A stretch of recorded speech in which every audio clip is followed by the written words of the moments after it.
Bonjour à tous et bienvenue à la semaine de l'impact par Schoolab. Je m'appelle Stacey Bignon et je suis la directrice de communication pour Schoolab. Schoolab, c'est notre fierté parce que nous sommes devenus récemment une entreprise à mission et on souhaite partager ces bonnes nouvelles avec vous en vous proposant la semaine de l'impact. Qu'est-ce que c'est la semaine de l'impact? Là, c'est notre 4e event de la semaine. On a le plaisir d'avoir 18 intervenants à travers ces 4 events sur plusieurs sujets qui étaient entièrement conçus pour notre communauté. Cette première édition de la Semaine de l'Impact a été placée sous le thème de la 12e vie. C'est des entreprises, des produits, des territoires. Et aujourd'hui, on va voir le sujet de l'entrepreneuriat comme une opportunité pour changer de vie. On est ravis d'avoir avec nous nos intervenants et Florian Jufflino, qui est notre modérateur, Head of Positive Impact chez Schoolab. Florian, si ça te va, je te laisse la salle Zoom pour présenter les intervenants. Ouais, merci beaucoup Stacey. Bienvenue à tout le monde à ce webinaire. On est très heureux de vous accueillir. On a la chance d'avoir 4 personnes aujourd'hui avec nous, 3 qui sont présentes actuellement et une personne qui va nous rejoindre dans une petite demi-heure. On a à nos côtés Nyakali Sissoko, qui est fondatrice de Misalia, une entreprise, une start-up qui a créé une marque de vêtements et de cadeaux de naissance bio pour les enfants, et elle est également coach pour entrepreneurs. On a Géraldine Plénier, qui est directrice générale de Positive Planète France, une association qui accompagne les demandeurs d'emploi et habitants des quartiers prioritaires à développer leur propre activité. Et Houssine Menasser, qui est fondateur de la start-up Winside, organisme de formation qui accompagne les demandeurs d'emploi à se réorienter vers l'écosystème start-up. Voilà, merci beaucoup à tous d'être présents. On a Abdelali El Badawi, fondateur de Banlieue Santé, qui nous rejoindra à 14h30. L'enjeu de ce petit webinaire, c'était justement de parler de la deuxième vie. Et quand on a créé ce fil conducteur des événements de la semaine de l'impact, on s'est dit que naturellement, l'entrepreneuriat était une option intéressante pour passer dans une deuxième vie. Et donc, une opportunité intéressante pour potentiellement se réorienter professionnellement, pour sortir d'une période de chômage, pour faire un bond en matière d'insertion sociale. Et donc, on a voulu réunir autour de la table aussi bien des acteurs de l'accompagnement de l'entrepreneuriat à l'entrepreneuriat que des personnes qui avaient vécu ce virage et cette réorientation professionnelle vers les métiers, vers cette aventure entrepreneuriale. Et donc, je vais vous donner directement la parole et je vais donner la parole à Géraldine Plénier dans un premier temps. Merci Géraldine d'être là. Est-ce que tu peux nous présenter l'action de Positive Planète, ce que c'est, là où vous travaillez, les publics que vous accueillez et peut-être aussi le parti pris, l'objet social, ce qui vous anime? Oui, bien sûr. Alors, bonjour à toutes et à tous et merci pour cette invitation, Florian. Alors oui, en effet, je dirige l'association Positive Planète France. Alors, c'est une association qui a été créée en fait suite à la mort tragique de Ziad et Bouna en 2005 et suite aux émeutes qui ont suivi, et émeutes au cours desquelles notamment avait été dénoncée, je dirais, l'exclusion sociale. Donc, suite à ça, donc, il a été décidé, ça a été à l'initiative d'ailleurs de Jacques Attali, de créer Positive Planète France. Donc, on existe depuis 2006 et depuis 2006, finalement, notre action, notre intention, notre objectif n'a pas changé, même si les choses ont évolué, bien sûr, depuis. Notre mission d'intérêt général, je le souligne en tant qu'association, c'est vraiment d'accompagner des créateurs d'entreprises, des porteurs de projets, de l'idée jusqu'à l'immatriculation de leur activité. Alors, au-delà, je dirais, de cette mission, quelques éléments caractéristiques peut-être, je dirais, de notre action. En premier lieu, nos bureaux sont uniquement installés dans les quartiers politiques de la ville. Aujourd'hui, on a une quarantaine de bureaux, une quarantaine d'antennes sur 5 régions. Je ne vais pas rentrer forcément dans le détail. Et aujourd'hui, l'association est constituée de 70 salariés qui, tous les jours, donc, accompagnent ces porteurs de projets, ces créateurs d'entreprises. Les éléments, je dirais, caractéristiques des porteurs de projets qui viennent nous voir en raison, je dirais, à la fois de notre mission, mais aussi de nos implantations. 91% des porteurs de projets qui viennent nous voir, qu'on rencontre, qu'on accompagne, sont soit des demandeurs d'emploi, soit bénéficiaires des minima sociaux. Voilà, après, en termes, je dirais, de pourcentage de personnes accompagnées qui sont des habitants des quartiers avec toutes les, je dirais, différences. Découpage administratif, on est à plus de 40% de personnes qui sont habitants des quartiers politiques de la ville.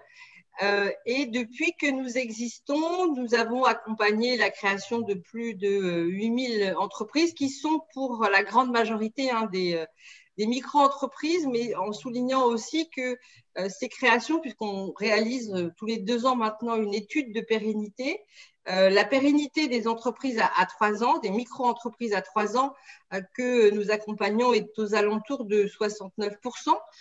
Et on est fiers de ce taux, puisque je crois que le taux moyen de pérennité des micro-entreprises dans les quartiers politiques de la ville, je crois que c'est de 48%, et le taux moyen de pérennité des micro-entreprises hors QPV, c'est à souligner d'ailleurs, est 32%. C'est-à-dire que la pérennité des micro-entreprises qui sont créées dans les quartiers politiques de la ville est plus élevée que la pérennité à 3 ans des entreprises qui sont créées hors politique de la ville.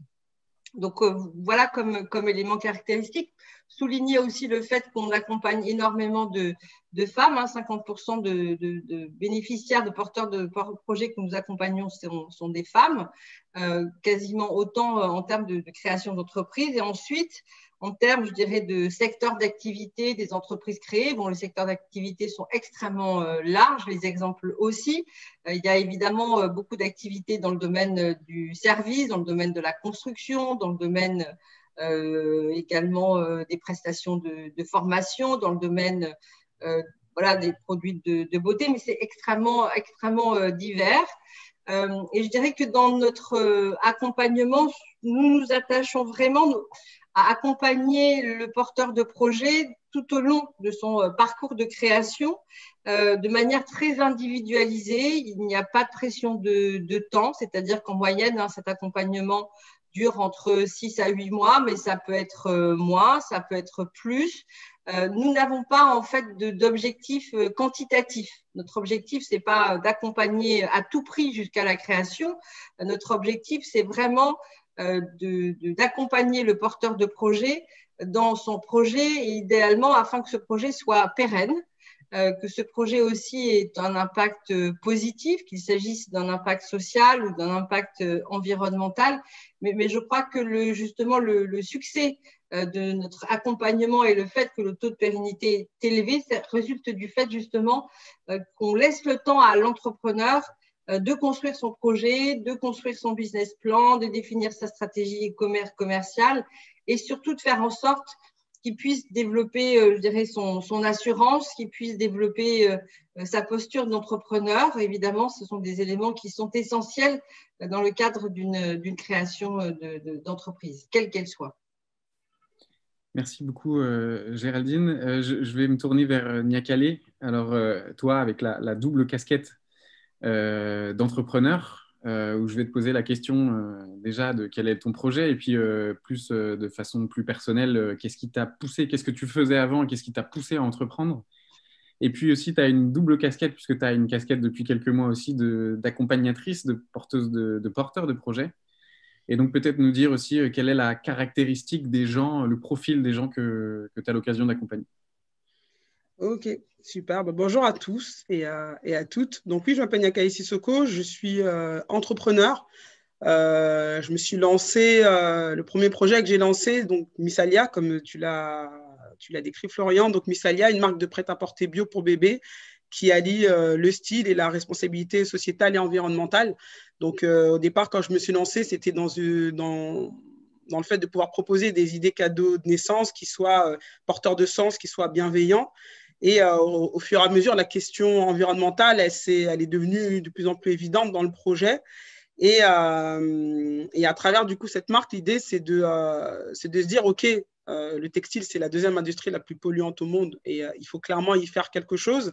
Mais l'idée, c'est de le faire sans arrêter de s'habiller pour autant, mais de le faire en faisant attention à la planète et aux enfants et aux personnes qui travaillent aussi sur la chaîne de fabrication. En assurant en tout cas des conditions de travail qui soient adéquates. Donc avant ça, moi j'ai été diplômé d'une licence professionnelle en commerce international et j'ai évolué surtout dans le milieu bancaire donc dans les paiements internationaux. Donc, voilà, ça me plaisait, c'était intéressant. Le fait d'être salarié à ce moment-là, c'était ce dont j'avais besoin, parce que j'avais besoin d'une certaine stabilité. Donc, c'était OK à ce moment-là. Et à un moment donné, plus on avançait, moins je me retrouvais déjà dans ce domaine-là et dans le salariat de façon générale, parce que je me sentais un peu limité. Donc, moi, j'avais envie d'avoir beaucoup plus d'impact sur ce que je fais et je n'avais pas l'impression d'en avoir quand je travaillais dans mon domaine. Et à côté de ça, j'avais déjà commencé à vendre des bavoirs. Juste comme ça, au départ, il n'y avait pas vraiment d'objectif. C'était parce que ça me parlait à ce moment-là. Et petit à petit, le projet, il a pris de l'ampleur d'un côté, mon métier et puis le contexte était de plus en plus compliqué. Et en même temps, il y avait une formation des déterminés qui se présentait. Donc, je vais en parler un petit peu plus des déterminés. Mais donc, c'est un programme d'accompagnement pour les entrepreneurs issus principalement des quartiers populaires. Et tout ce croisement a rendu, en tout cas, mon lancement dans l'entrepreneuriat évident, en fait. Moi, j'ai vu ça comme un signe.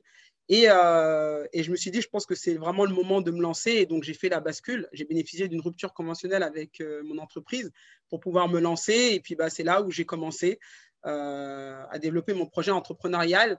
Et au fur et à mesure de cette expérience, je me suis rendu compte de certaines choses dans mon parcours entrepreneurial et à savoir que, justement, alors, Géraldine, elle l'a soulevé, c'est-à-dire que cette question de la posture entrepreneuriale, en fait, le projet ne peut pas se développer si nous, on ne se développe pas personnellement. Et je m'en suis très vite rendu compte à travers mon projet où donc on nous parlait de donner de la valeur justement à notre projet, mais je ne savais pas comment vraiment le faire.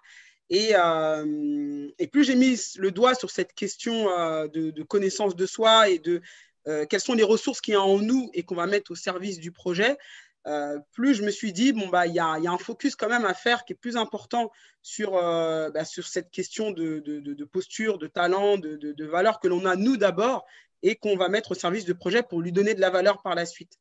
Et je me suis rendu compte que j'avais aussi cette facilité à aider d'autres personnes. Je le faisais de façon très inconsciente, mais à aider les personnes justement à forger justement toute cette identité au travers de leur projet. Et après, je me suis dit, pourquoi pas justement le monétiser. Et c'est comme ça que j'ai commencé à coacher de façon personnalisée. Et au fur et à mesure, étant donné que il y a eu de plus en plus d'intérêt, j'ai lancé un bootcamp pour accompagner un groupe d'entrepreneurs.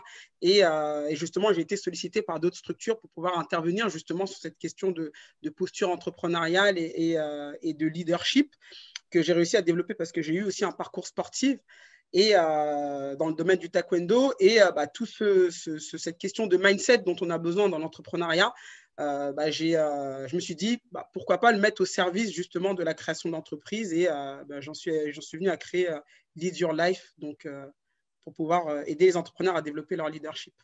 Et les entrepreneurs qui viennent à ta rencontre et qui te sollicitent, ont quel type de parcours? C'est des gens qui sont salariés et qui se posent des questions sur leur projet professionnel? C'est des gens qui sont… D'où ils viennent? Alors, principalement, en tout cas, ce sont principalement des personnes donc, qui avaient un parcours, qui sont salariés et qui ont envie de se lancer justement dans l'entrepreneuriat. Et ce dont je me suis rendu compte que pour beaucoup, ils n'y connaissent rien en fait finalement à l'entrepreneuriat. Ils savent qu'il y a quelque chose qui les appelle et ils se disent moi j'ai envie de créer quelque chose, mais j'y connais rien en fait. Je sais pas par où commencer, je sais pas, j'y connais rien à l'entrepreneuriat tout simplement. Et du coup, je me suis rendu compte qu'il y avait aussi tout un travail de sensibilisation aussi à l'entrepreneuriat et à ce à quoi il faut faire attention. Donc, l'idée, c'est de se dire c'est possible, mais il y a des choses quand même à prendre en compte et à savoir pour pouvoir faciliter en tout cas ce passage vers l'entrepreneuriat. Passage de témoin idéal pour Oussine, qui est aussi entrepreneur. Tu as créé ta boîte il y a quelques années maintenant, à la suite d'une réorientation professionnelle, si je ne me trompe pas, mais tu vas nous raconter ça. Et puis, tu es aussi un acteur moteur de cette inclusion dans l'écosystème startup maintenant avec ton organisme de formation Winside. Est-ce que tu peux nous en raconter un peu plus? Oui, déjà merci à toi et merci à School Lab pour cette invitation et ce moment de partage. Donc, Personnellement, moi, du coup, l'entrepreneuriat, j'avais déjà entrepris avant de rencontrer un peu cette façon d'entreprendre avec des méthodologies dites innovantes. Mon parcours, il est assez classique, une école de commerce. Et suite à ça, je travaillais auprès de la BPI et puis j'ai fait du conseil à l'international dans différents pays. J'avais déjà entrepris, mais de façon classique. Et je sentais qu'il me manquait quelque chose. Et ce quelque chose, je l'ai trouvé en passant les portes de School Lab. Qui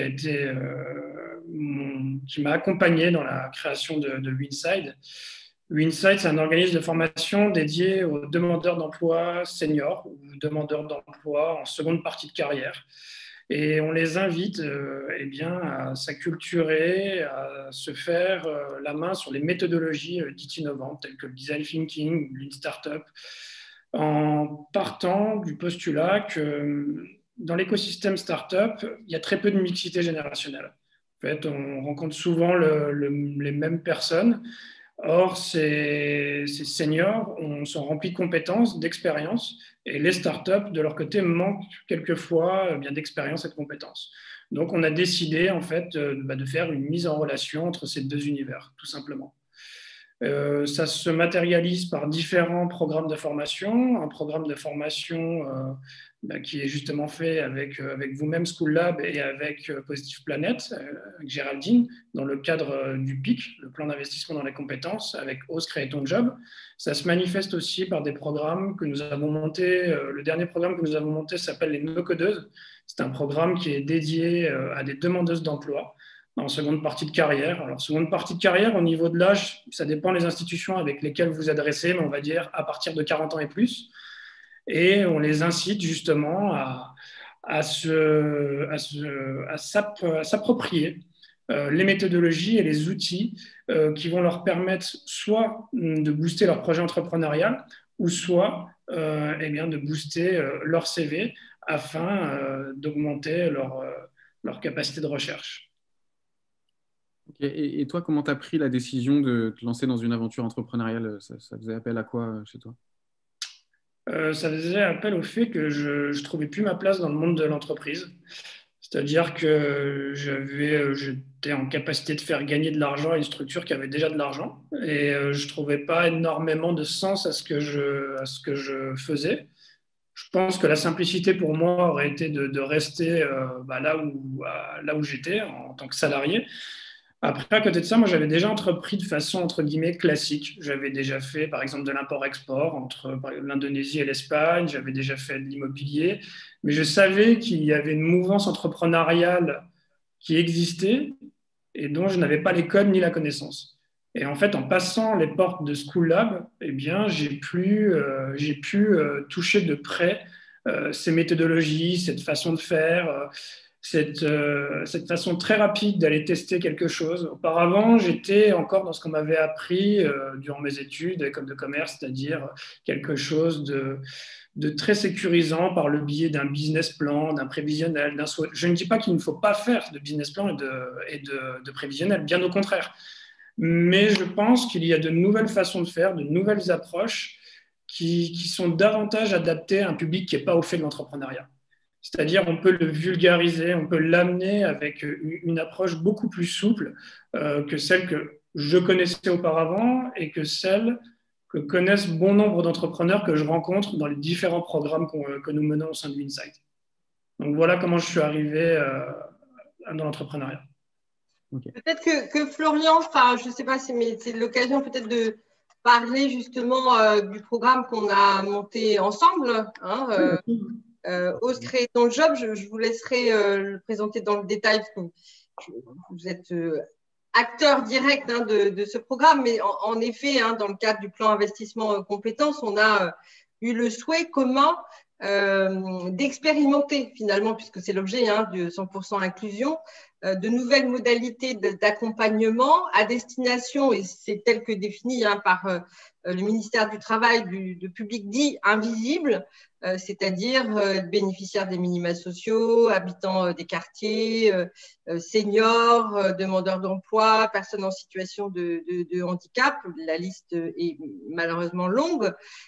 Et l'objectif, c'était justement de constituer des promotions ensemble en essayant justement de combiner à la fois l'expérience et la compétence de Positive Planète dans l'accompagnement à la création d'entreprises et particulièrement auprès de ces bénéficiaires, ces publics, et en y intégrant finalement en effet ce que tu viens de décrire en termes je dirais, d'apprentissage ou en tout cas d'outils et de modalités qui sont plus souvent utilisés pour la création de start-up. Et je pense que le constat qu'on peut faire, un constat commun, c'est malgré la crise sanitaire aussi, il faut bien dire, puisque l'objectif, c'était de créer des parcours de formation en présentiel. Et on a lancé ça au mois de mars, c'est-à-dire quelques jours avant le premier confinement. Donc, on a tout transformé du présentiel en distanciel, avec bien sûr un temps d'adaptation qui a été nécessaire. Mais on avait comme objectif commun de former, je crois, 150 personnes en 2020. Il me semble, on est à peu près à 110 et globalement, on souhaite accompagner, former 500 créateurs. Et je pense que c'est intéressant justement de souligner cette coopération, cette modalité aussi de combiner voilà, des apprentissages et des modalités qui sont peut-être souvent, qui ne sont pas, je dirais, abordées pour les publics qu'on accompagne. Et il y a pas mal justement de réussites, de porteurs de projets qui ont lancé leur activité. J'ai en tête justement une dame, je crois, qui est en Île-de-France, qui a 51 ans, je crois, quelque chose comme ça, qui est bénéficiaire du RSA, qui a eu un parcours professionnel très, très chaotique et qui, par ailleurs, a une fille qui a, je crois, un handicap relativement lourd. Et partant de son expérience personnelle et professionnelle, donc elle a décidé, je crois, de monter une entreprise, une activité dont l'objet est de faciliter justement la possibilité aux familles ayant des enfants en situation de handicap de pouvoir voyager. Je trouve que c'est un bel exemple. C'est en effet l'exemple de quelqu'un relativement, comme on dit, senior, qui n'avait pas forcément d'expérience dans le domaine de l'entrepreneuriat et qui a intégré finalement sa situation personnelle pour lancer un projet professionnel. Et je crois que ça se passe plutôt bien. Je ne sais pas si tu as d'autres exemples aussi d'entrepreneurs qu'on a accompagnés, formés dans le cadre de ce programme. Il y a beaucoup de belles histoires comme celle que tu viens de raconter. D'ailleurs, cette personne est encore en cours de promotion. En effet, le projet, tu l'as très bien décrit. Et un des premiers modules qu'on met en place, un des premiers ateliers, c'est justement le fait d'être aligné avec son projet entrepreneurial. C'est-à-dire que là, tu as très bien décrit que cette personne, elle est partie de son histoire personnelle. Et de son histoire personnelle, elle a monté son projet professionnel. Je ne dis pas que ça fonctionne à chaque fois, mais elles ont plus d'aisance quand elles sont alignées avec ce qu'elles portent, ce qu'elles ont au fond d'eux-mêmes. C'est-à-dire que tous les jours, elles vont vivre avec ce projet entrepreneurial. Donc, autant commencer en étant très aligné avec ce que l'entrepreneur veut faire. Et ça, je pense que c'est un module qui est primordial, parce que lorsque vous vous lancez dans une aventure entrepreneuriale, c'est quand même sur du moyen-long terme. Donc, le fait d'être à l'aise avec le sujet que vous allez aborder, en l'occurrence, là, c'est un très bon exemple parce que c'est à titre personnel qu'elle a eu son idée, eh bien, vous avez davantage de facilité quand vous allez être amené à rencontrer des moments de moins bien. C'est-à-dire que cette flamme, elle sera encore là pour vous dire « Ok, je sais pourquoi je le fais ». Donc, ça, c'est un très bon exemple. Et ça c'est quelque chose de redondant auprès des publics que vous avez l'habitude d'accompagner, puisque Niakale, toi, tu m'en parlais justement quand on préparait ce webinaire, que l'alignement, c'était la première étape presque qui permettait de prendre la décision d'y aller. Et en tout cas, c'est ce que toi, tu constates chez les gens que tu accompagnes. Et c'est peut-être aussi ce que je ressors de ce que vous venez de nous partager aussi, Niakale, c'est un peu cette quête de sens. En disant, s'il y a une prise de risque, au moins, elle doit s'équilibrer avec le fait que je m'engage dans un projet qui me convient, etc. C'est ce que tu ressens aussi, Niakale ? Oui, complètement. Et c'est pour ça que les publics que j'accompagne, déjà, la première question qu'on se pose, c'est déjà pourquoi est-ce que tu souhaites créer ce projet-là? Et c'est vrai que par rapport à ce qu'on connaît de l'entrepreneuriat, on pense que voilà, je rejoins aussi, donc il y a la question du business plan, il y a le marketing, il y a tous ces outils techniques qui sont indispensables pour faire avancer le projet. Mais du coup, dans mon approche, je reviens en arrière, c'est-à-dire, OK, pourquoi? Et on repart dans l'histoire et on repart dans qu'est-ce qui fait que, parce qu'il y a des raisons qui sont beaucoup plus profondes que juste, on a eu une super idée. Parce que l'idée, on le rappelle, elle ne vaut pas grand-chose, c'est dans l'exécution. Mais cette exécution, elle aura du sens parce que dans l'histoire passée, il y a des raisons qui amènent l'entrepreneur à créer le projet, à vouloir créer, déjà se lancer dans l'entrepreneuriat et à vouloir créer ce type de projet. Donc, c'est clair que c'est essentiel que ce qu'on fait, le projet qu'on lance dans l'entrepreneuriat doit être en accord avec ce qu'on a envie d'accomplir. Et le fait de se poser ces questions-là, parfois on se rend compte, parce qu'il y a des personnes aussi qui se rendent compte que, en fait, voilà, c'est pas forcément l'entrepreneuriat qui était la solution par rapport à ce qu'ils ont envie de réaliser.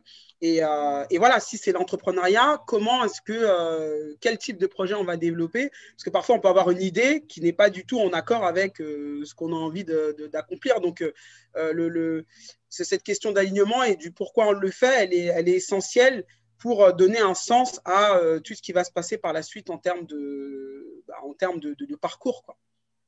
Voilà. Après, Florian, juste par rapport à la quête de sens, évidemment, c'est essentiel pour, je pense, tous les projets dans le domaine de l'entrepreneuriat. Après, il y a aussi quand même un certain réalisme aussi à avoir et peut-être souligner le fait que notamment dans les quartiers politiques de la ville, le taux de chômage est deux fois plus élevé qu'au niveau national. Il y a aussi le fait que le salariat avant et peut-être encore plus dans le cadre de la crise sanitaire n'apparaît plus forcément comme la seule solution, mais c'est aussi le salariat souvent une solution finalement d'emploi précaire. Donc c'est vrai que l'entrepreneuriat aussi, mais c'est bien évidemment que c'est pas une solution pour tous, mais quand même c'est aussi une solution d'emploi, d'insertion, et c'est aussi une solution pour essayer de se trouver un projet. Avec bien sûr du sens, mais c'est quand même une option qui est envisagée et de plus en plus envisagée comme étant un moyen, en effet, de développer une activité et d'arriver à trouver sa place en tant qu'acteur économique. C'est quand même aussi ça, je dirais, un des moteurs des entrepreneurs qu'on accompagne, bien sûr. Même si, évidemment, la quête de sens est essentielle et même si, évidemment, je pense qu'on le disait également en introduction, l'entrepreneuriat n'est pas forcément adapté à toutes les situations, à toutes les personnes. Ça, c'est évident aussi. Et justement, sur cette question-là, avis évidemment que je partage avec toi, sur cette question-là, peut-être aussi dans Ose créer ton job, vous avez des publics qui ont une carrière parfois un peu mise en difficulté, ou en tout cas, à partir du moment où elles se posent la question de l'aventure entrepreneuriale, c'est-à-dire qu'elles sont arrivées au bout d'un processus dans la carrière salariale, etc. Donc, il y a cette quête de sens et de prise en main de leur avenir, de la création de leur propre activité, etc. Est-ce que tu rencontres d'autres freins ou d'autres considérations à prendre autour de cette prise de risque qui est quand même l'entrepreneuriat? Est-ce que dans les premières semaines, tu réalises un bilan avec une sorte de diagnostic de la situation avec ces personnes-là pour essayer de statuer? Est-ce que c'est une option qui va fonctionner ou en tout cas dans laquelle ils ont les moyens d'investir du temps et potentiellement de l'argent ou justement de peut-être se réorienter vers un autre projet professionnel? Est-ce qu'il y a d'autres éléments à prendre en considération? Déjà, j'aimerais juste revenir au début de ton intervention. La quête de sens, ils n'en prennent pas toujours, justement, ils ne sont pas toujours au fait de ça. La quête de sens, pour eux, ça peut être voir quelqu'un qui a réussi dans une aventure entrepreneuriale et se dire tiens, je vais faire la même chose, je vais faire pareil, sans savoir vraiment pourquoi. Donc, du coup, nous, on insiste vraiment sur le fait de se poser avec eux au début, de savoir quelles sont les compétences qu'ils maîtrisent, leurs atouts, afin d'en faire des forces. Et de se servir de cette photo à un instant T pour dire OK, aujourd'hui, tu maîtrises ça, tu sais faire ça, on peut peut-être en faire quelque chose pour ta aventure entrepreneuriale. Après, pour répondre à la seconde partie de ta question, je pense qu'en fait, ils se rendent compte d'eux-mêmes que l'aventure entrepreneuriale n'est peut-être pas la meilleure voie pour eux. En fait, lorsqu'on les challenge sur le projet professionnel, lorsqu'on est amené à leur demander d'aller poser des questions, par exemple, à leurs futurs clients, c'est juste des questions pour le moment, on en est juste à des questions. Ils se rendent compte déjà que s'ils ont du mal à passer ce cap d'aller faire quelques interviews, peut-être que demain, la prochaine étape d'aller vendre, c'est quelque chose qui va être peut-être pas surmontable pour eux. Donc, consciemment ou inconsciemment, alors là, je n'ai pas vraiment la réponse, ils vont se rendre compte que c'est peut-être pas la bonne voie pour eux. Et nous, on est là pour les accompagner justement là-dessus. Mais quelle que soit l'issue de leur aventure entrepreneuriale, ils vont prendre conscience de certains éléments, de certaines qualités pour construire leur nouveau projet professionnel. Ose créer ton job, moi, je pense que c'est beaucoup plus puissant qu'un programme entrepreneurial. Ose créer ton job, c'est être accompagné à la fois par des rendez-vous individuels avec les équipes de Positive Planet, c'est être dans une dynamique de groupe, parce que ce qu'on n'a peut-être pas dit, c'est que Ose créer ton job, c'est une alternance de rendez-vous individuels avec les chargés d'accompagnement Positive Planet et des ateliers collectifs en compagnie de Winside et School Lab. Eh bien, c'est une dynamique de groupe, c'est être aussi casser ces moments de solitude, parce que l'entrepreneur, il est souvent seul. Eh bien là, nous, dans cette dynamique de groupe, on les rassure, entre guillemets, en disant que voilà, il y a d'autres personnes qui sont dans la même situation qu'eux, d'autres personnes qui connaissent les mêmes galères qu'eux, qui se posent, qui ont peut-être les mêmes constats, et les accompagner avec cette dynamique de groupe. C'est exactement la même logique, Nia Khaled, que le parcours que tu as vécu au Déterminé, qui est justement d'une puissance dingue dans la stimulation, la vie collective, etc., et qui permet de mettre l'entrepreneur face à son projet, à ses compétences, etc.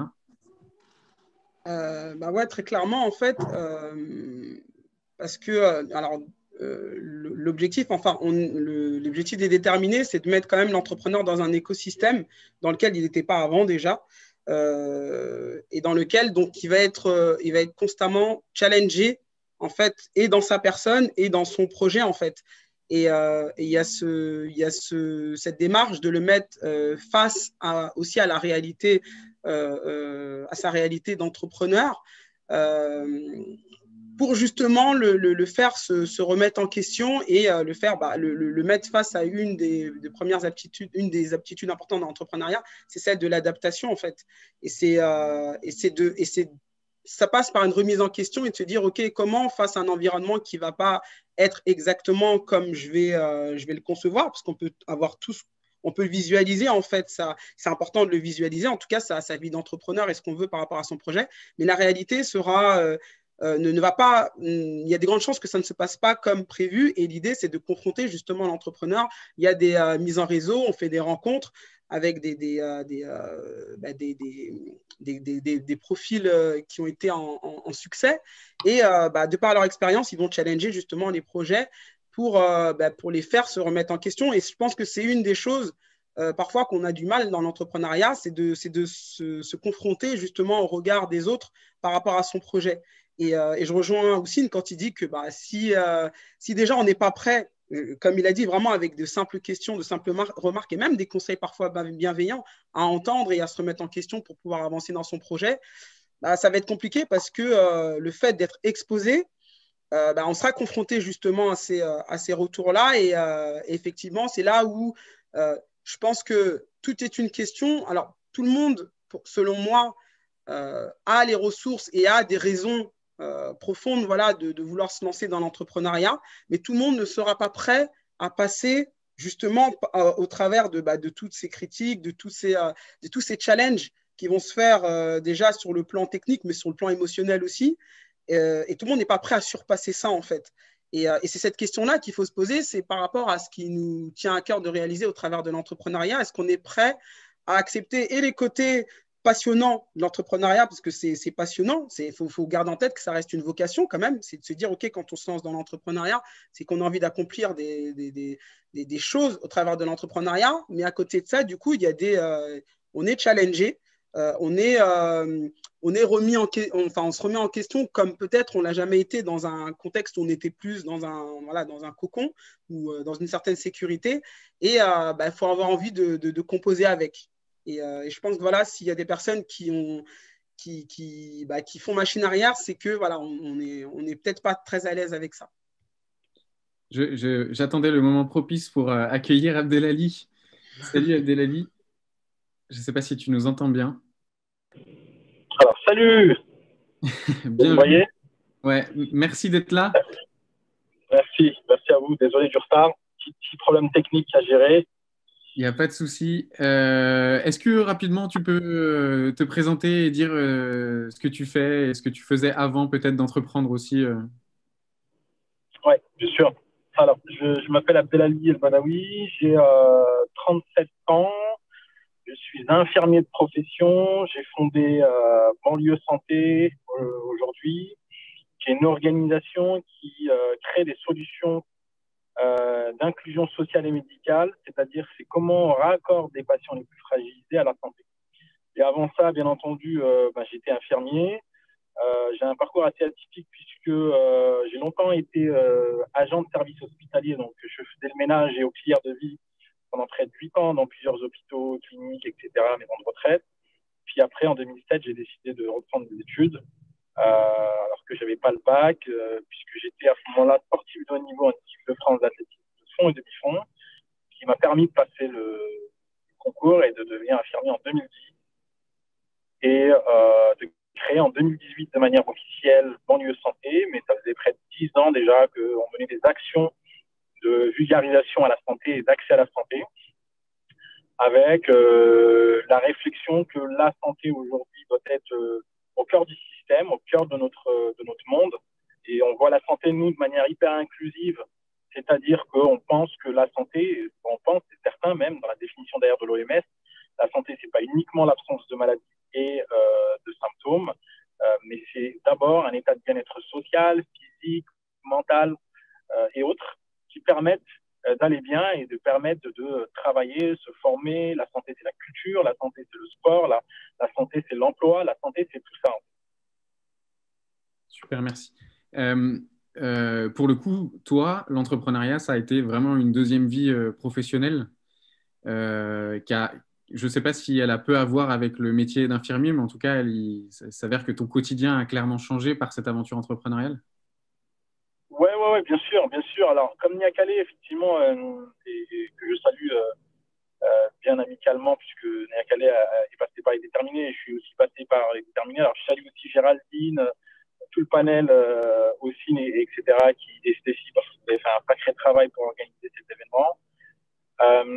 Et effectivement, la qualité d'un infirmier, ou en tout cas les qualités d'infirmier et infirmière, pas forcément des qualités d'entrepreneur, c'est des qualités d'abord de soignant, d'être au plus près des gens les plus fragilisés, en sachant que par exemple un infirmier libéral, comme moi j'ai été infirmier libéral il y a longtemps, effectivement on doit acquérir au fur et à mesure des qualités d'entrepreneur, mais on n'apprend pas du tout ça à l'école, et on apprend tout ça sur le terrain et sur le tas. Et donc j'avais déjà monté une activité en 2012 d'infirmier libéral où j'avais beaucoup de collaborateurs et collaboratrices autour de moi.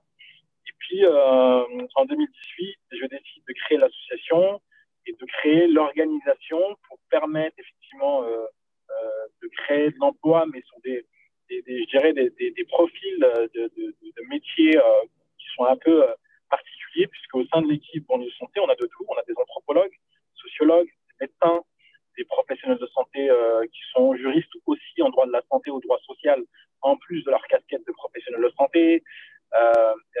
Et donc, on a une approche où, effectivement, aujourd'hui, on entreprend dans la santé, on entreprend en ayant et en voulant avoir de l'impact. Et surtout, on est des entrepreneurs, ou en tout cas, je suis un entrepreneur d'intérêt général et d'utilité publique.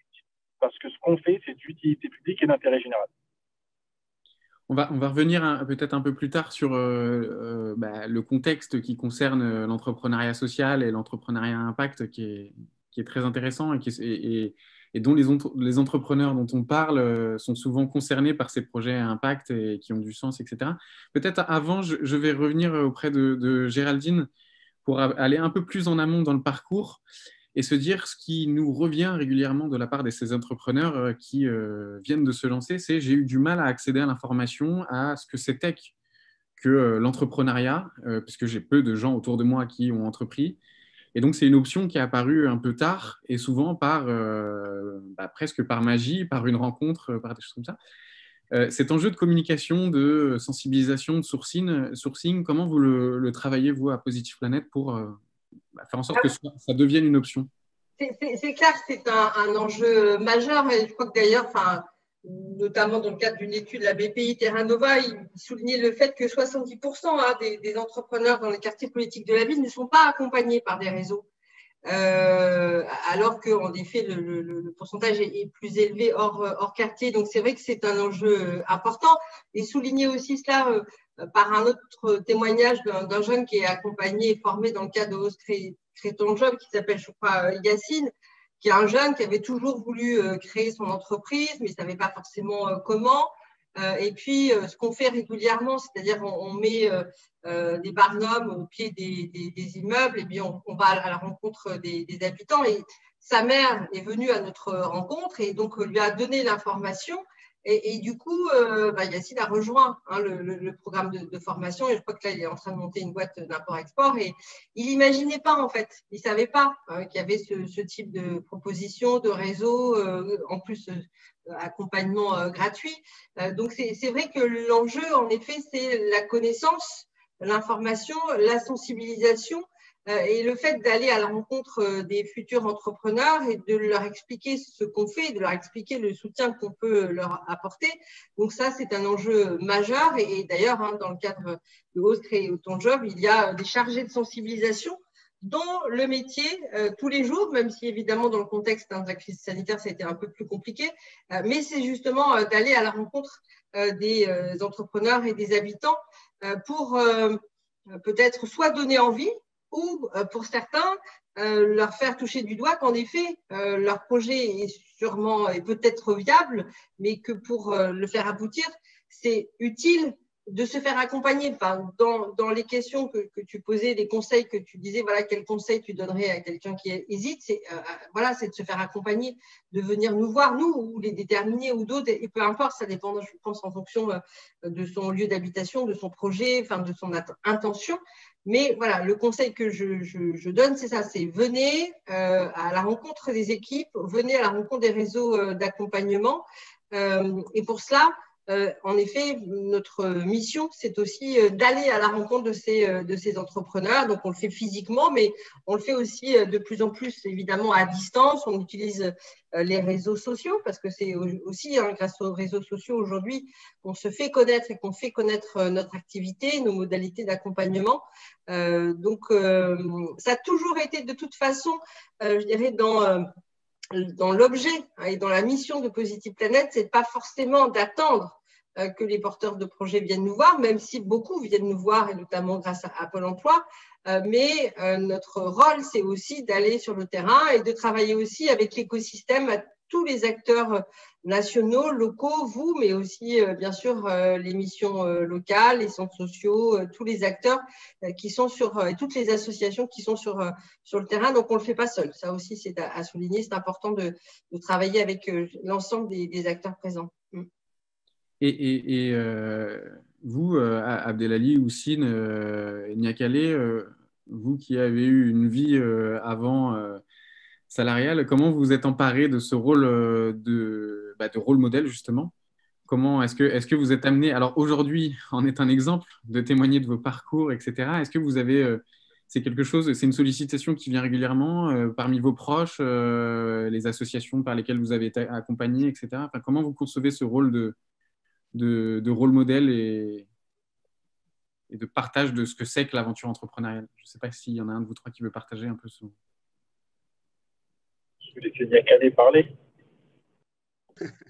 Ok, merci Abdelali. Déjà, c'est vrai qu'il y a une transition à faire. Moi, j'appelle ça passer dans la machine à laver, personnellement, parce qu'il y a un avant et un après. Parce qu'effectivement, on passe déjà, on s'inspire déjà dans un premier temps en se disant, OK, voilà, il y a telle personne qui a réussi à faire ça, donc on a envie de le faire aussi, on s'inspire. Et c'est vrai que progressivement, c'est pas forcément, alors je sais pas si c'est forcément quelque chose qu'on cherche. En tout cas, moi, à la base, c'est pas quelque chose que j'ai cherché à être un rôle modèle à la base, mais c'était déjà moi de m'accomplir au travers de l'entrepreneuriat et d'aller chercher l'impact que je voulais avoir. Et le fait de cheminer justement et de s'accomplir et d'oser se lancer, ça, au final, on inspire après d'autres personnes en se disant, OK, c'est possible. Eux, ils sont plus proches, donc ils le voient en fait. Ils nous voient nous réaliser tous les jours, ils nous voient évoluer. Voilà, il y a 3 ans, je n'étais pas forcément dans une conférence comme ça à parler de mon parcours. J'allais assister pour aller écouter d'autres personnes. Mais là, aujourd'hui, bon, bah, ils arrivent à voir tout le cheminement et ils voient cette notion aussi de ce qu'on appelle success story. Je pense que c'est important en fait de montrer aussi d'où on part, même si voilà, on part de très loin. Je pense que c'est important de montrer d'où on part pour justement faire sentir aux gens que c'est possible qu'on part du même, de rien comme beaucoup de gens. Et puis on évolue et on chemine. Et eux, ils le voient. Effectivement, ils m'ont vu intégrer les déterminés. Ils m'ont vu voilà, progressivement à chaque fois rencontrer d'autres acteurs et grandir. Et puis, il y en a beaucoup, en fait, il y en a beaucoup qui se sont lancés justement chez les déterminés en se disant OK, j'ai encore plus d'informations, je vois ce que c'est, je vois que c'est possible et ça se fera parce que je commence justement le premier pas. Et effectivement, je rejoins Géraldine dans cette notion aussi de proximité qui est importante, que ce soit au niveau d'être là au niveau local et la proximité. Quand les personnes la côtoient, la voient, ça leur donne ça donne l'impression que c'est accessible en fait. Donc c'est important effectivement de mettre ça à disposition. Moi, je partage beaucoup tout ce que je fais et justement, dès que je vois qu'il y a quelque chose qui m'a bénéficié, je le partage et je communique beaucoup sur les réseaux pour que les gens le voient et du coup puissent se dire oui, c'est possible quand même. J'ai une question pour Abdelali, et puis après, il y a des questions qui ont été posées dans le chat, et donc je vous les poserai à chacun d'entre vous. Ce qui ressort des témoignages de Niakale, Houssine et Géraldine, c'est que, en fait, la plupart, il y a beaucoup d'entrepreneurs qui se lancent avec une ambition de régler des problématiques sociales, environnementales, etc. Ou en tout cas, de faire leur part et d'intégrer dans leur projet la résolution de ces impacts sociaux et environnementaux. Toi qui es entrepreneur social avéré, qui est même membre du board de Mouvement Impact France, est-ce que c'est plus dur de se lancer en tant qu'entrepreneur social? Est-ce qu'il y a des choses dans le contextuel, conjoncturel, qui font que c'est plus difficile pour un entrepreneur social de se lancer? Oui, c'est plus difficile. Maintenant, c'est pas parce que c'est plus difficile que, tu vois, on va avoir cette caractéristique, moi en tout cas je l'ai pas, de me dire bon, il faut baisser les bras, c'est trop dur, il y a trop de bâtons dans les roues, trop de ceci, trop de cela. En fait, je pense que pour être entrepreneur social ou en tout cas engager des initiatives à vouloir résoudre des problématiques de notre société, je parlais ce matin avec justement avec une grosse fondation de ça, c'est que souvent on a envie de régler des problèmes parce que il y a deux catégories de gens qui veulent régler des problèmes. Il y a ceux qui effectivement ont déjà vécu des problèmes d'inégalité sociale qui leur a permis un jour de se dire j'ai vécu ça, je sais ce que c'est d'être à l'intérieur d'un problème et d'essayer de le résoudre. Et puis tu as les autres catégories de gens qui un jour se sont dit tiens, j'ai envie de résoudre un problème. Et en fait, in fine, même dans le fond de la continuité de l'impact et du travail qu'on va mener, il y a de grandes différences. Je parle avec des entrepreneurs sociaux qui n'ont jamais vécu d'inégalité sociale et qui veulent régler des problèmes d'inégalité sociale et ils me demandent comment tu fais toi pour régler les inégalités sociales. En fait, parce que déjà, je l'ai vécu à plusieurs stades et à plusieurs degrés. Je pense qu'être entrepreneur social, c'est aussi parfois avoir vécu ou vivre, soit avec un entourage de proximité, un problème social. Ça ne veut pas dire que nous qui vivons un problème social, que nous voulons régler ce problème social, on a, je dirais, le crédit de dire tous les jours, nous, on a un problème, c'est à nous de le régler. Non. Bien entendu, je pense qu'il faut composer avec des gens qui n'ont jamais vécu des problèmes d'inégalité sociale pour créer une valeur ajoutée. Et après, je pense que, en fait, souvent dans l'entrepreneuriat social, ou en tout cas moi, en tant qu'entrepreneur, ce qu'on voit, et ce que les gens ont envie de voir, c'est souvent des victoires. Tout le temps des victoires, toujours des réussites. Mais on parle très peu des échecs. Et en fait, c'est dans les échecs qu'on a les réussites.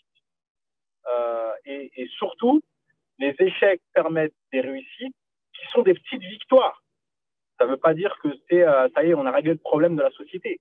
Mais ces victoires accumulées permettent finalement de rendre possible des choses pour ceux qui en ont le plus besoin. Et puis d'ailleurs, nous, on travaille, et moi, ce que j'engage avec mes équipes, c'est que c'est pas parce qu'on est dans des situations d'être un entrepreneur à impact ou un entrepreneur d'intérêt général d'utilité publique qu'on a on doit avoir cette position d'être meilleur que ceux qui vivent les problèmes aujourd'hui d'inégalité sociale. Je pense que moi, et c'est ce que je dis à mes équipes et aux bénéficiaires et à toute personne qu'on touche, vous êtes les propres solutions de vos problèmes. Et en fait, c'est ça l'engagement. C'est pas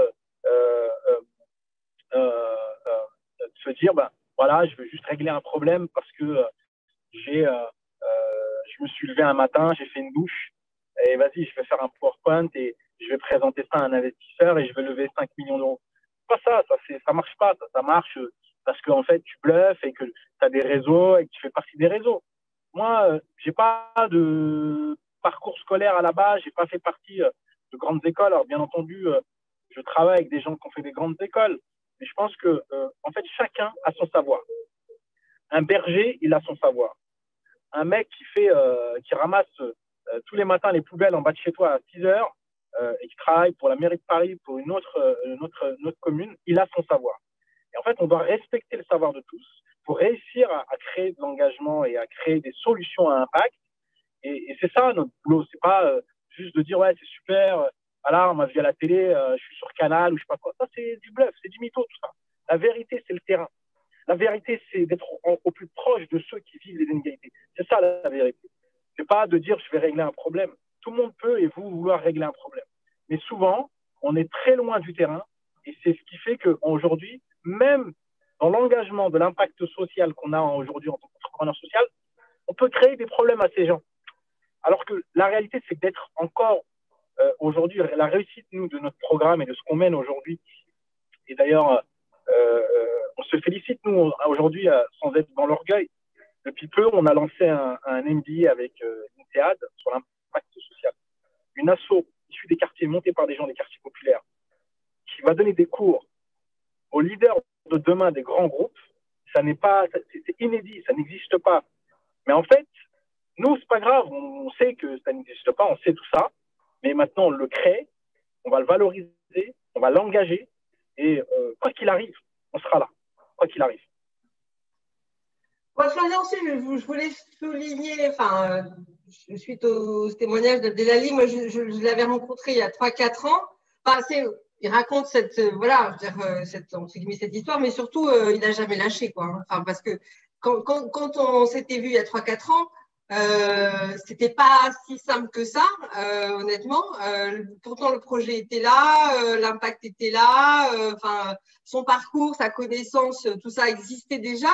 Mais il me semble qu'en termes de soutien, notamment soutien d'acteurs publics, soutien d'acteurs privés, ça a été long quand même, il me semble.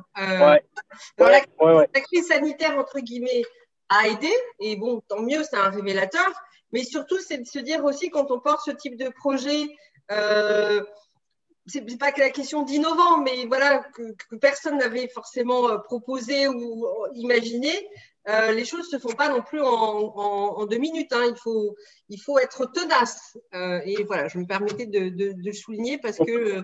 Complètement.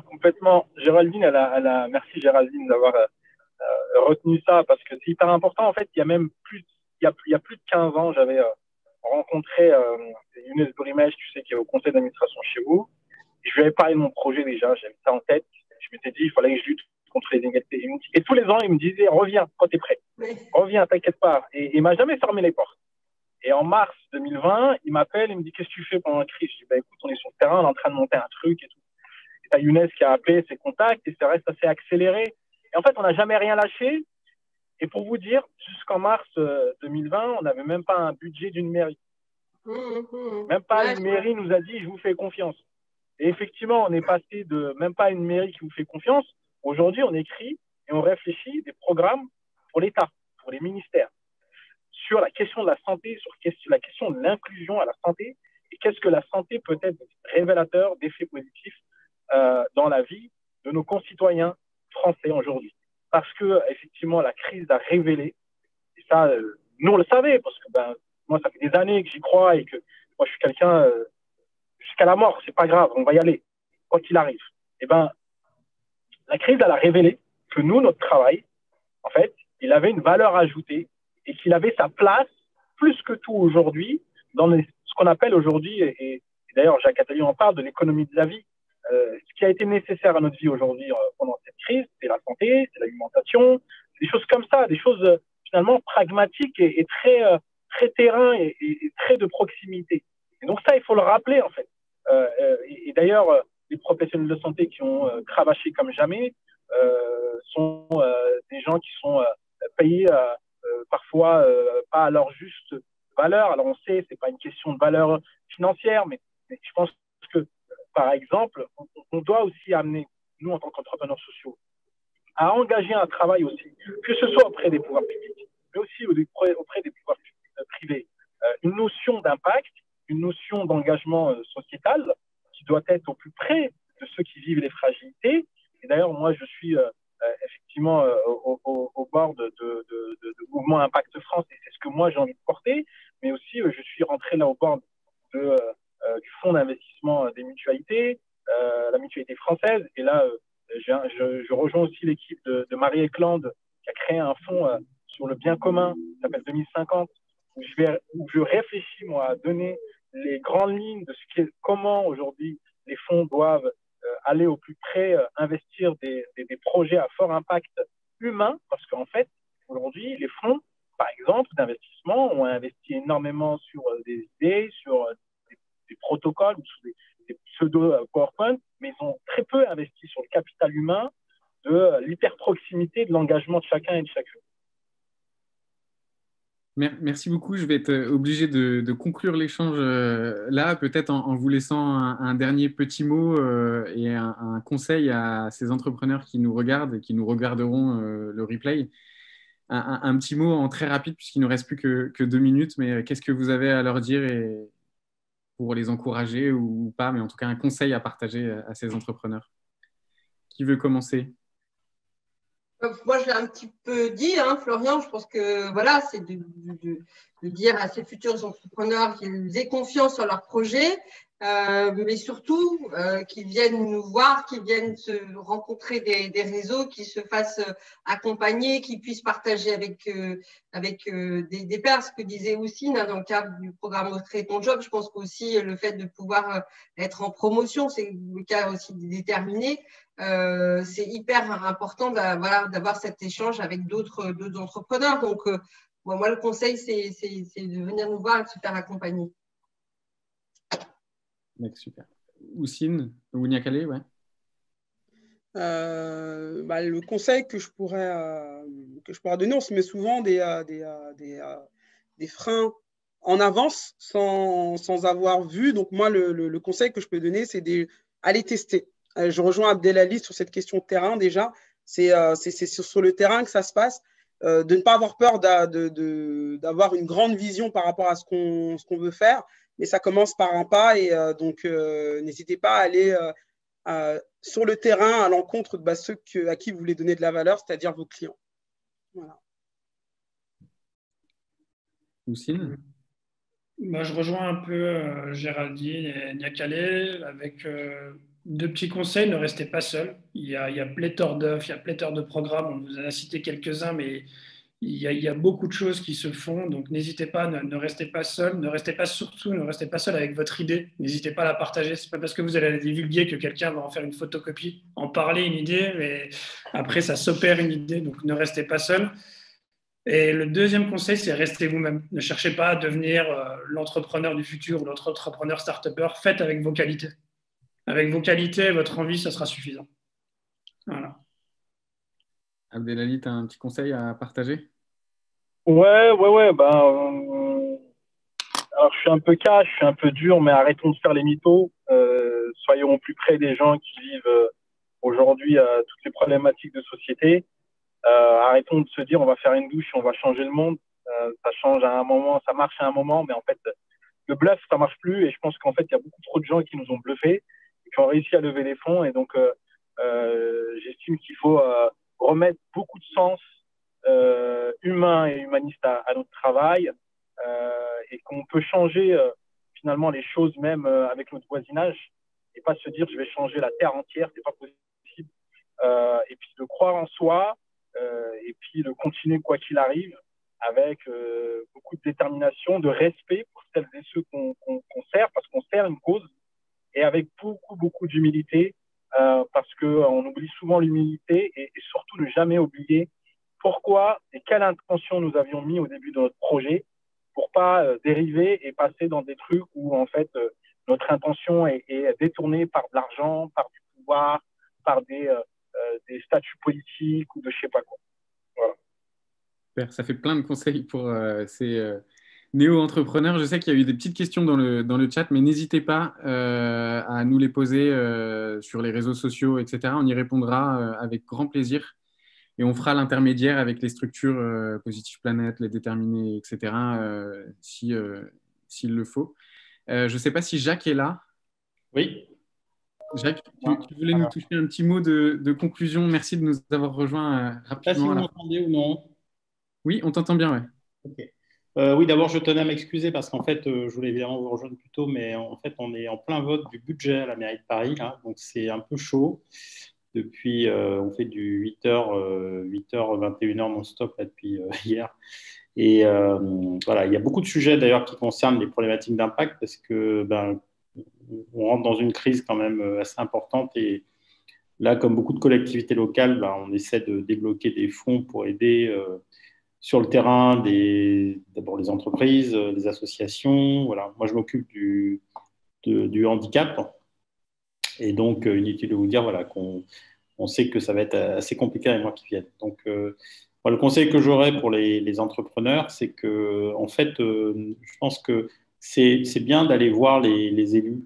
Je pense que ce n'est pas forcément quelque chose qu'ont en tête des entrepreneurs quand ils démarrent et pas forcément même sur des sujets impact. Alors, nous, on en voit. On a, par exemple, sur ce dont je m'occupe, qui est le handicap, il y a un incubateur de la ville de Paris, Paris Samco, une action spécifique sur les questions de handicap. Il y a une partie d'un incubateur qui s'appelle UA. Donc, et les entrepreneurs à impact sont généralement bienvenus auprès des collectivités locales et des mairies et des régions. Et donc, je pense que prenez un petit peu de temps quand même pour aller dialoguer avec vos élus. Moi, c'est en plus de mon job chez Schoolab, donc je suis élu. Et en fait, bien sûr, il y a du soutien financier éventuellement, il y a des contacts, il y a des mises en relation, il y a des marchés. Donc, c'est aussi quelque chose qu'il ne faut pas oublier. Et forcément, les collectivités locales sont sensibles aux problématiques d'impact parce que c'est quand même une grosse partie de ce qu'elles font en fait au jour le jour. Voilà, donc s'il y a un conseil à donner, ça serait celui-là. Merci beaucoup, Jacques. Merci beaucoup à tous. Et du coup, c'est à moi que revient la conclusion de cette semaine de l'impact. On a été très heureux de vous accueillir, très heureux d'annoncer qu'on était entreprise à mission, très heureux de dire et de voir tous ces gens qui étaient autour de nous et dont on a le plaisir avec qui on a le plaisir de travailler depuis plusieurs mois, années, voilà, notamment vous 5 autour de la table. J'espère que ça va continuer pour aller au bout d'engagements sociaux et environnementaux. On a vu aujourd'hui, il y a beaucoup de choses à faire encore. Et donc c'est une ambition qu'on a et qu'on est fiers de partager avec vous. Voilà, merci beaucoup à tous d'avoir suivi les 4 webinaires. Merci beaucoup à vous 4 et vous 5. C'était un plaisir. À très bientôt. Bientôt. Merci pour cette invitation. Bonne journée.